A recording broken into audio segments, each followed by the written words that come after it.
Thank you. I just want to begin this wanting to hear from you. What's Toy Story 4 about? Great question. For me, it's all about transition. It's Woody is in this new situation, new bedroom with a new kid, new toys, and it's a whole new situation he's never been in before. He's not going to be played with the same way as Andy did with him, so Bonnie's going to be different. And then we have Bo Peep, who's back. She's gone through a transition. We have Forky, who doesn't want to go through a transition of being a toy. So we didn't set out with that in mind, but when we kind of took a step back and looked at the whole movie, we're like, oh, that's what this is about. It's nice to know. Yeah. So we begin the story knowing finally what happened to Boobie. Yes, and thank you so much for that. Yeah. You're welcome. I think you a lot of fans now. will do it too. And that makes me think that everything was planned a lot of time ago. So, good. I think so. I just want to hear from you if that was the plan. I mean, if that was the master plan behind all this, well, using that character. I wish we could say we were that smart to have mapped it all out. It's not true. Although we did, I think what we did is we knew we wanted to bring Bo Peep back. We knew we wanted to explain where she went.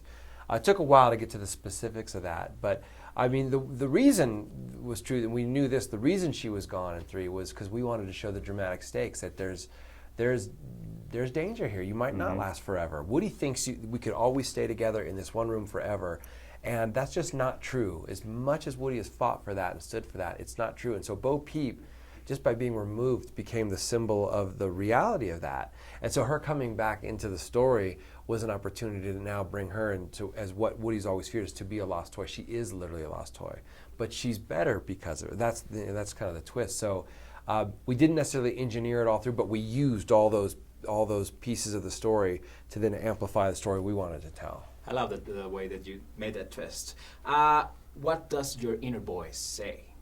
Is this the real end, or maybe in the future we could have the 5th one? Well, it's not. Listen carefully to your inner voice. Yeah.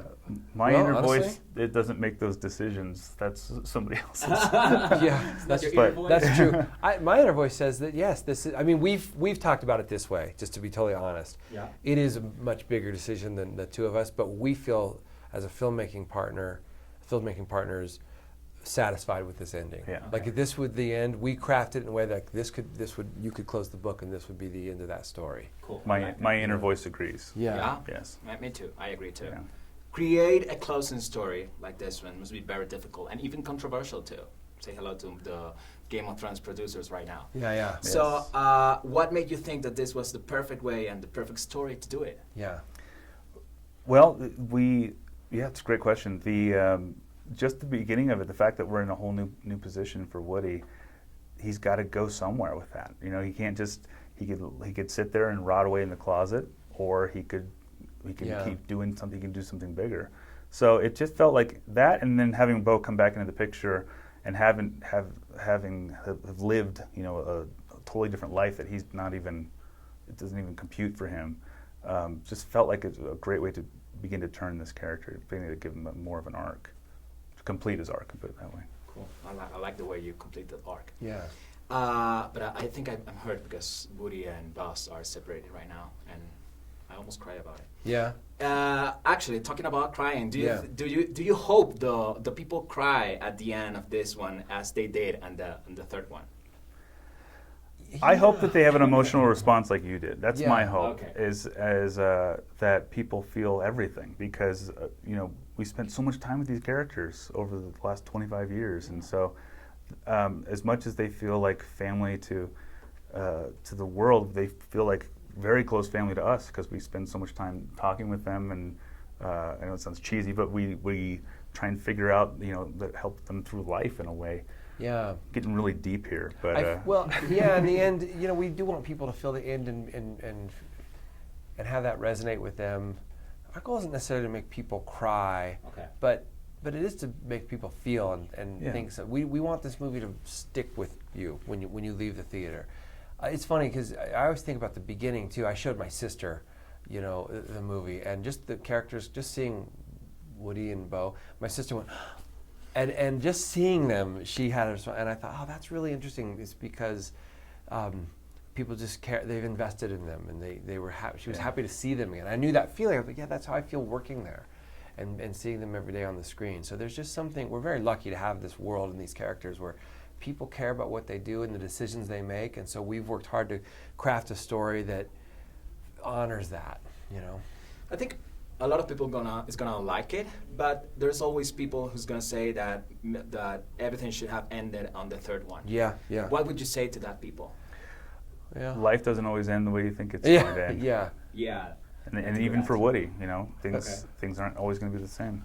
I would say I thought everything ended on the second one. So they're not wrong if they feel that. But we hope that they see that that actually wasn't the end. Like there was more to say. Okay, that's good.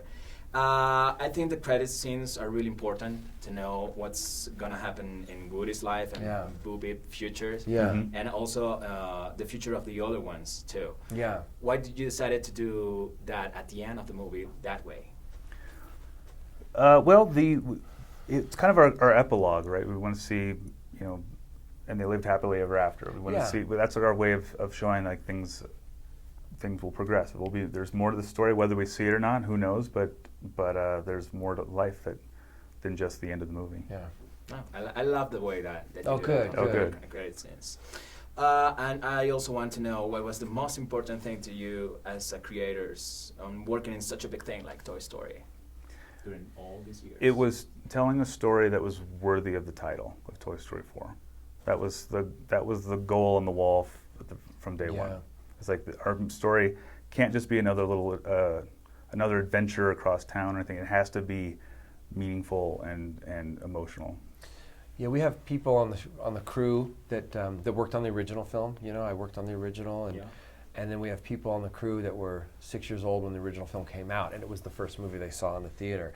And those two kind of groups brought to the film, myself included, and all of us, that we don't want to mess this up for Pixar because we love the studio and we love the film, and two, more importantly, we don't want to mess up our childhoods. Right? We grew up with this, so our own crew, our own animators and story artists came with that, and that made us feel. That gave us confidence. Like it wasn't just us trying to figure this out or a company. This was like people that grew up with this, trying to make it. To answer the question of like why do another one, that was coming from within Pixar. So I don't know. This thing I'm most proud of is that everyone put a lot of love into it. Yeah. We worked on it like it was the first movie we were ever going to make or the last we were ever going to make. Like that's how much love we put into this. So you can only do that, right? And then you put it in the world and you hope people see that in it, and that's what we've done. I love the way you say it. Thank you so much, guys. I hope you always take us with your creations to the infinity and beyond. I knew it was coming. Thank you. Yeah, good job. Of course.